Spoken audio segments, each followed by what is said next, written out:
सवाल खैर दोस्तों, मैं हूं आदिल खान आजाद। आज है 14 नवंबर 2025 और आप देख रहे हैं आजाद बोल इंडिया पर मिडिल ईस्ट मॉर्निंग न्यूज।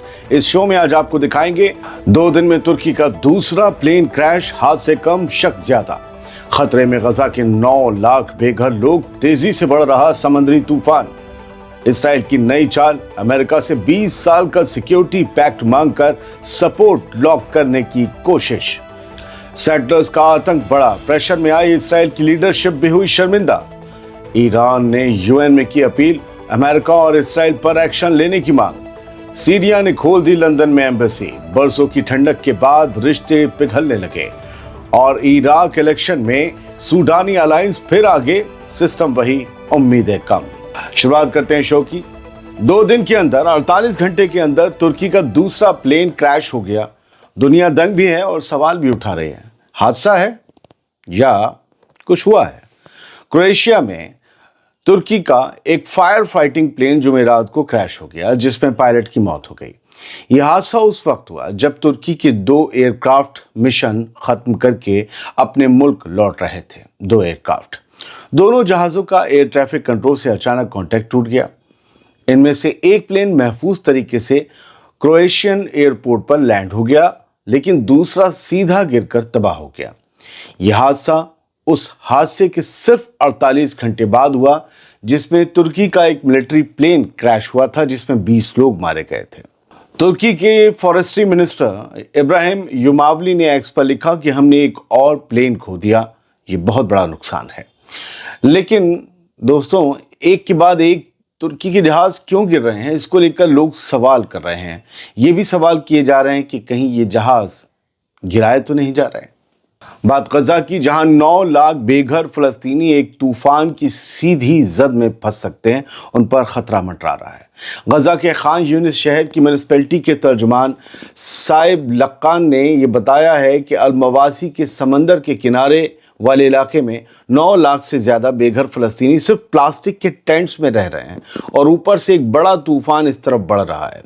गजा में मौसम के एतबार से हालात बेहद खतरनाक और बेहद नाजुक बताए जा रहे हैं फिलवक्त। लक्कान का कहना है कि अगर फौरन इंटरनेशनल प्रेशर डालकर इसराइल को मजबूर नहीं किया गया कि वो ज़रूरी मशीनरी, ड्रेनेज इक्विपमेंट्स और रेस्क्यू टूल्स अंदर आने दे, तो ये तूफान इंसानी तबाही में बदल सकता है। इस तूफान के 14 से 15 नवंबर में टकराने की उम्मीद है। उधर इसराइल ने सीज फायर के बावजूद उसी अलमवासी एरिया में नए हमले किए हैं जहां ये तूफान आने वाला है, यानी जहां लोग तूफान से बचने की कोशिश कर रहे हैं, वहां बमबारी भी जारी है। तूफान के साथ साथ इस बमबारी से भी बचना है। इसराइली रिजीम अमेरिका से 20 साल का सिक्योरिटी पैक्ट लेने के लिए जोर लगा रही है।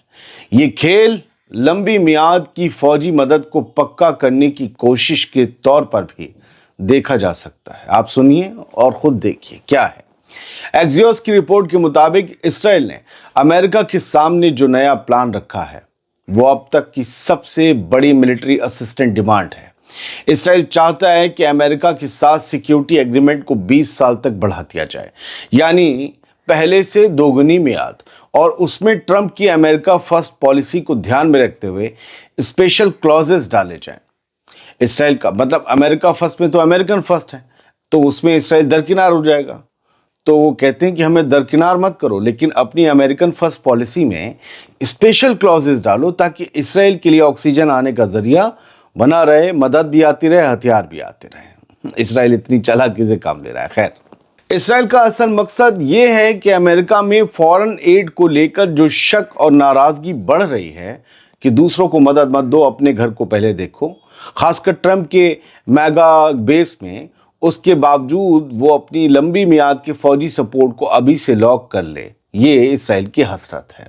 सीधी बात, इसराइली हुकूमत चाहती है कि आने वाले 20 साल तक अमेरिकी हथियार, फंडिंग और जॉइंट डिफेंस टेक्नोलॉजी रिसर्च उसके लिए बिना रुकावट जारी रहे। ये डिमांड्स, ये मौक़िफ़, ये टारगेट, ये मिशन और यही हसरत जो शुरू इसराइल की है अमेरिका से, यानी यूं कहें कि 20 साल तक मदद चाहिए, या यूं कहिए कि खैरात चाहिए।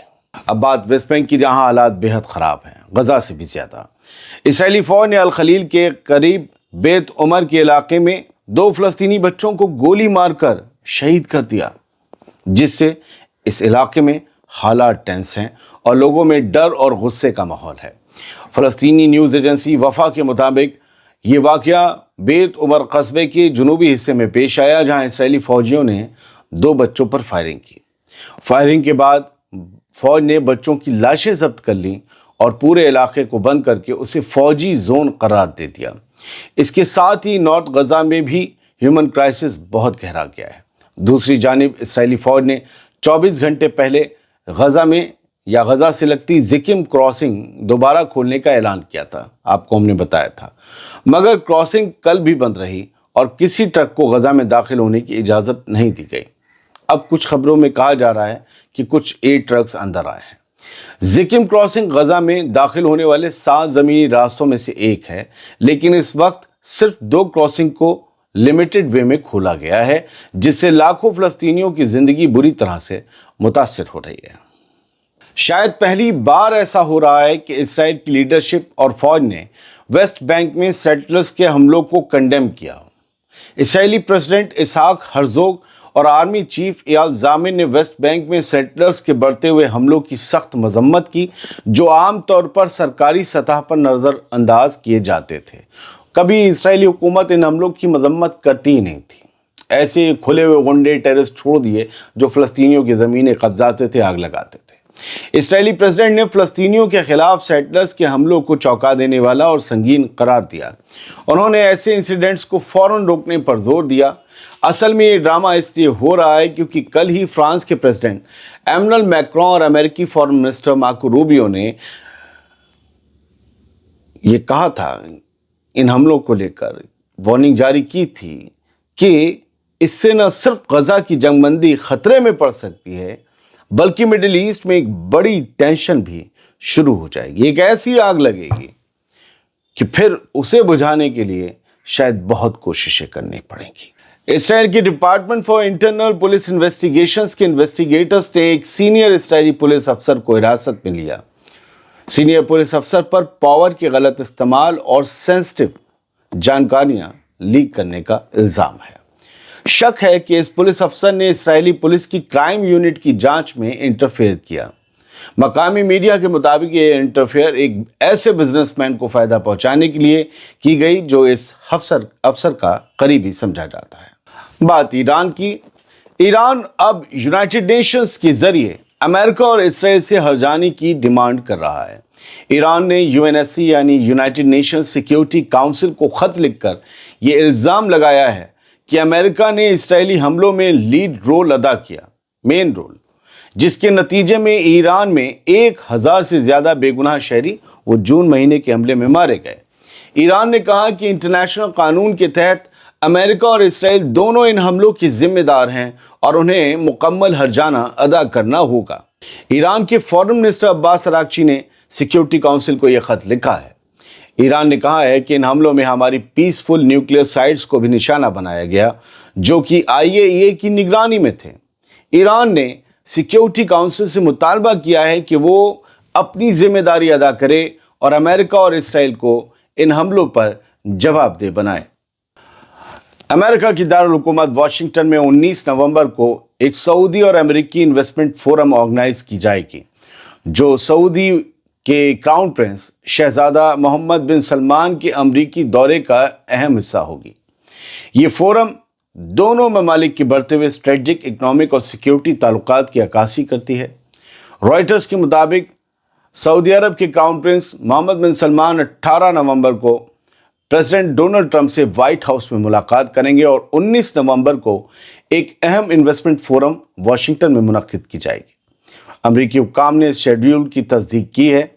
جنوری 2025 میں کراؤن پرنس MBS نے اعلان کیا تھا کہ سعودی عرب آئندہ 4 سالوں میں امریکہ میں $600 ارب کے انویسٹمنٹ کا منصوبہ رکھتا ہے اور فیوچر میں سے بڑھا کر $1 ٹریلین تک بڑھانے کی امید ہے۔